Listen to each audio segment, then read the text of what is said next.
DreamMate készüléket az elalvási nehézséggel küzdők számára ajánljuk. A legkedvezőbb tapasztalatokról azok számoltak be, akik a stressz miatt alszanak el nehezen. Többnyire hatástalannak bizonyult azoknál, akik évek óta altatószert szednek. A készülék a bal csuklón lévő akupunktúra pontokat stimulálja. Az impulzusokat a készülék hátoldalán található elektroda felületeken keresztül adja le. A sikeres kezeléshez jó érintkezés szükséges a készülék és a bőr között. Ehhez használjon elektródagélt. A gélből lencsényi mennyiség elegendő.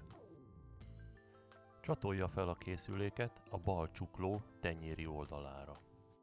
A készülék felső széle a tenyér alatti haránt bőrredőbe essen.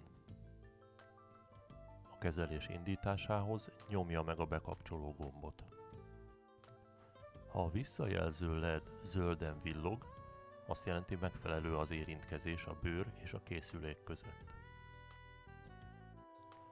A készülék oldalán található csúszka segítségével állíthatja be a kezelés erősségét.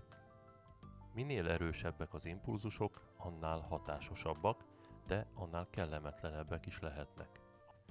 A kezelés 30 perc tartamú, melynek letelte után a készülék automatikusan kikapcsol. Ha ekkor még ébren van, nyugodtan leteheti a készüléket. Honlapunkon további információkat találhat a készülékről, annak alkalmazásáról és hatásairól.